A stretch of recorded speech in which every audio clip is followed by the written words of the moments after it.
Hello friends. After the liberation of Bangladesh, its founder Sheikh Mujibur Rahman envisioned a secular, liberal and tolerant polity where all communities would live in peace and harmony. This was exactly what Muhammad Ali Jinnah had conceptualized for Pakistan, the country he founded. Unfortunately, both founders were let down by their successors. We all know the fate of minorities in Pakistan. Now, similar, if not worse, fate has visited the minorities, especially Hindus in Bangladesh. Things have been rough for Hindus in the West as well as East Pakistan since the 1947 split of India. They suffered discrimination, violence, and unfair treatment. The harsh reality continued even after India helped Bangladesh get independence in 1971. It has gotten a lot worse lately, what with religious extremism and political instability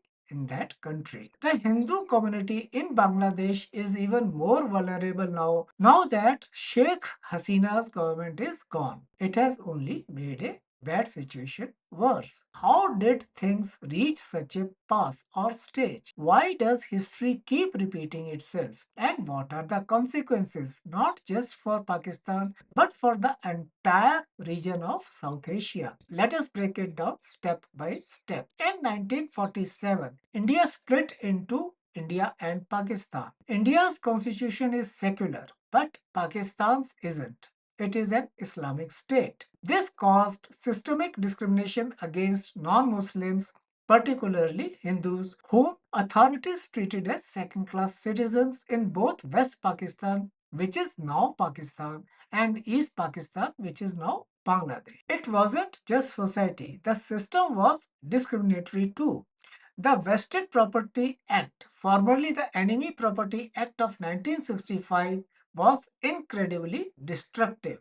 This law enabled the Pakistani government to confiscate the properties of those it considered enemies of state. This economic marginalization was just the tip of the iceberg. Then came the 1971 war of Bangladesh. Things should have improved for Hindus after that. Instead, it turned into a nightmare. The Pakistan military, along with Islamist militias, carried out a genocide that specifically targeted Hindus. The Pakistani military and Islamist militias murdered nearly 2.4 million Hindus, and hundreds of thousands of Hindu women suffered rape at their hands. For Bangladesh, independence from Pakistan in 1971 was a moment of hope. But for its Hindu population, persecution never truly ended. After independence, Bangladesh initially adopted a secular constitution under Sheikh Mujibur Rahman, the country's first leader. However, this commitment to secularism was short lived. After Mujib's assassination in 1975, Bangladesh began drifting towards Islamization. In 1977, the Bangladesh government removed secularism from the constitution, and by 1988, they officially declared Islam the state religion. These moves set the stage for increased marginalization of minorities. The repercussions were severe. Hindus were easy targets for political and religious violence, often blamed for things that weren't their fault. Take the demolition of the Babri Masjid in India in 1992, for example. Though the event happened across the border, it triggered a massive backlash against Hindus in Bangladesh. Temples were attacked, homes were burned, and businesses were looted. Another major spike in anti Hindu violence occurred in 2001 after the BNP Jamaat e Islami alliance came to power. This period saw an increase in rapes, forced conversions, and land grabs targeting Hindus. Each time Bangladesh swung politically towards Islamist forces, Hindus suffered. And now, with the removal of Sheikh Hasina, the community is facing yet another dark chapter. Sheikh Hasina's government wasn't perfect, but Hindus were better off under her than before. Her Awami League administration maintained strong ties with India, which indirectly helped safeguard Hindu interests. Under her rule, secularist policies, at least on paper, acted as a buffer against the full force of Islamist extremism. But now, Hindus are in a vulnerable position again because she has gone. Extremists are feeling more confident because Jamaat-e-Islami and the BNP's hardline wing are back.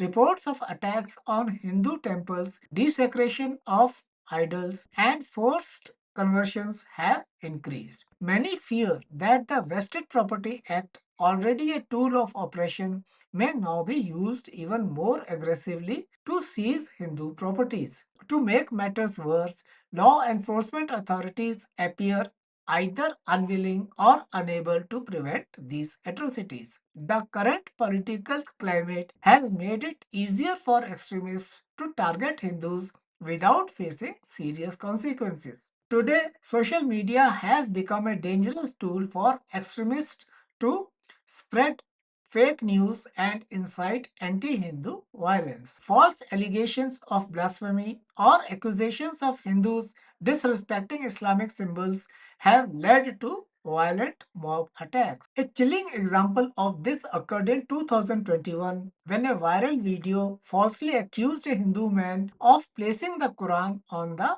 lap of a deity during Durga Puja. The footage triggered widespread riots leading to temple desecrations, killings, and the displacement of Hindu families. Islamist groups and political opportunists actively exploit social media to incite hatred and mobilize violent mobs. Meanwhile, authorities have failed to regulate these platforms effectively, allowing hate speech to flourish. Without stringent regulations and accountability, these digital hate campaigns will only grow more dangerous. The persecution of Hindus in Bangladesh is way bigger than Bangladesh. It is causing problems across the region, especially in India. With such a long open border, what happens in Bangladesh always has adverse effect on India's security, politics and society. Many Hindus are escaping to India, which is a major consequence. The constant persecution is driving thousands to flee, which is overwhelming the states of West Bengal and Assam. This shift also fueled political arguments which had affected policies such as the NRC and the CAA. These laws are supposed to help minorities, but they have really divided India politically. Another critical concern is the rise of Islamist radicalization. Historically, when religious minorities face systematic persecution, it strengthens extremist elements. If radical groups gain further ground in Bangladesh, the impact could spill over into India, escalating security threats, communal tensions, and cross border terrorism. The crisis also threatens India Bangladesh relations. Under Sheikh Hasina, the two countries maintained stable ties, cooperating on trade, security, and infrastructure projects. However, her exit and the surge in anti Hindu violence could shift this balance. A more assertive Indian response through diplomatic pressures, policy changes, or even direct intervention may deteriorate bilateral relations. A strained relationship between India and Bangladesh would not only impact economic collaborations but could also destabilize regional security, affecting South Asia's broader geopolitical landscape. Despite the severity of the situation, the international community has largely remained silent. Major global powers, including the United States and the European Union, have been reluctant to confront Bangladesh on human rights issues. To bring genuine change, several key steps are necessary. First, India and other democratic nations must prioritize human rights in their diplomatic engagements with Bangladesh. Stronger international pressure can push for better protections for religious minorities. In turn, Bangladesh must implement legal reforms, including repealing discriminatory laws like the Vested Property Act and establishing special courts to ensure justice for Hindu victims of violence and discrimination. Additionally, regulating social media is crucial. Both governments and tech companies must tackle misinformation and hate speech that fuel communal tensions. Stricter content moderation policies and accountability measures can help prevent digital incitement to violence. Finally, grassroots activism plays a vital role. Civil society organizations, both in Bangladesh and globally, must document human rights abuses and bring them to the attention of the rest of the world. Raising awareness through media, research, and diplomatic channels can create the necessary pressure for meaningful action and long term security for persecuted communities. The persecution of Hindus in Bangladesh is a complicated issue with historical, political, and religious dimensions. From the horrors of 1947 to the present day rise in extremist violence, the cycle continues. Without decisive action, both domestically and internationally, Hindus in Bangladesh will remain at risk and regional stability will continue to be threatened. If Bangladesh is to uphold its founding principles of secularism and human rights, urgent coordinated efforts are needed. Otherwise, history will keep repeating itself at the cost of countless innocent lives.